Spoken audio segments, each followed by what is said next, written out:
Special News Bulletin. Aaron. Good evening, and welcome to our special news bulletin. We have just received important updates from some of the world's most trusted meteorological centers regarding a weather phenomenon that is drawing global attention: Tropical Storm Aaron.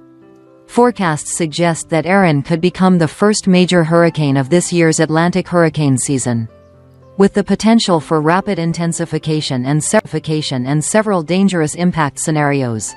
More than just a tropical depression or a small storm, Aaron is gathering the conditions needed to become a major hurricane if favorable environmental factors persist over the coming days. To begin, we will provide an overview of Aaron's current position, intensity, and trajectory, followed by the regions already experiencing indirect impacts, and finally the forecast scenarios from various weather models. We will also bring you updates on the severe weather currently affecting parts of the United States, from the Central Plains to the Southeast Coast. At present, Aaron's center is located over the Central Atlantic, moving west-northwest at a moderate speed. Wind speeds have already surpassed those of a typical tropical storm, showing a clear trend of intensification. This is largely due to the unusually warm sea surface temperatures in the storm's path, ranging from 28 degrees Celsius to 30 degrees Celsius, ideal for fueling strong evaporation, feeding towering convective clouds, and strengthening the storm's core structure. In addition, atmospheric conditions around Aaron currently feature low wind shear, a critical factor in hurricane development. Wind shear refers to changes in wind speed or direction with height. And when it is weak, storms can maintain their symmetrical structure, allowing intensification to proceed smoothly. Combined with high humidity in the mid to upper levels of the atmosphere, Aaron is moving through an almost perfect environment for further strengthening. Meteorologists believe that under these conditions, Aaron could reach Category 3, or even Category 4, on the Saffir-Simpson scale within the next 72 hours. Meanwhile, weather across the U.S. mainland is also showing significant activity. The central region, including Texas, Oklahoma, and Iowa, is under the influence of a large thunderstorm complex, bringing heavy rain, frequent lightning, and even the risk of small tornadoes. Several locations have reported downed trees, power outages, and minor infrastructure damage. Residents are advised to limit travel during storms, especially at night when visibility is reduced.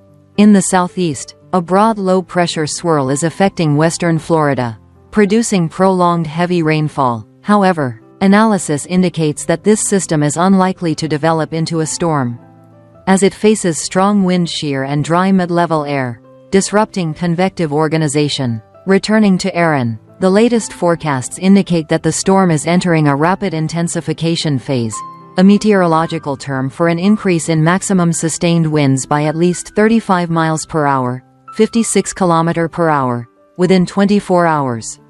This process is extremely dangerous because it can turn a relatively weak system into a major hurricane in a very short time, making preparedness efforts more difficult.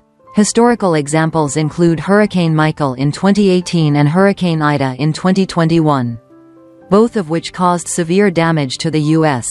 Tropical Storm Aaron has formed in the Atlantic and will continue to pick up strength over the next couple of days, according to the National Hurricane Center.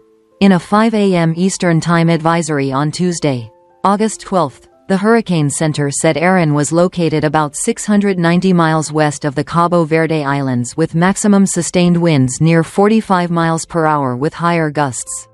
Forecasters said Aaron is moving west, and this motion is expected to continue for the next several days.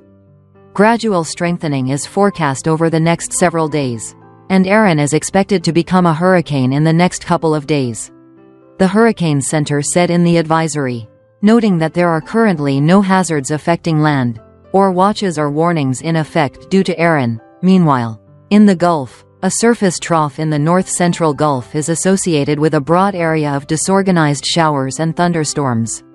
The system is not expected to develop before it moves inland, although locally heavy rainfall could produce flash flooding across portions of the Florida Panhandle, southern Alabama, southern Mississippi, and southeastern Louisiana over the next day or so, according to the Hurricane Center. Lastly, The Hurricane Center said it is keeping an eye on a non-tropical area of low pressure located a few hundred miles southeast of Nova Scotia, Canada. Some limited tropical or subtropical development is possible over the next day or so as the low meanders near the relatively warm waters of the Gulf Stream.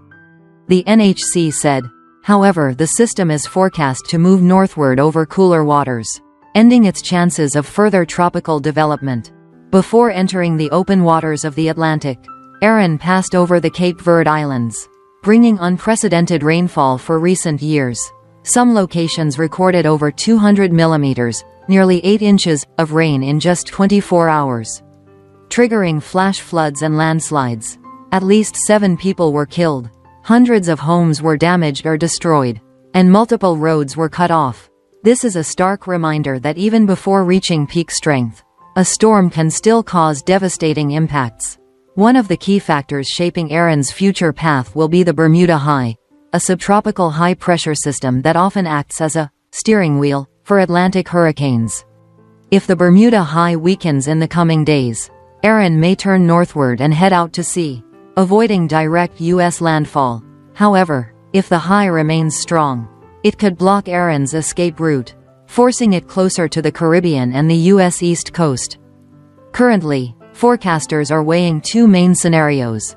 The first, less dangerous scenario, is that the storm moves northwest, brushing Puerto Rico and the Lesser Antilles before being pulled into the Atlantic, minimizing the risk of a direct U.S. landfall. The second, more dangerous scenario, is that the Bermuda High holds firm, pushing Erin westward toward Florida and potentially tracking along the east coast. In this case, the storm would bring heavy rain, strong winds, and widespread flooding to many coastal states. The European ECMWF model also offers scenarios in which Erin tracks close to the east coast, producing large waves, powerful wind gusts, and hazardous rip currents for swimmers and maritime activities.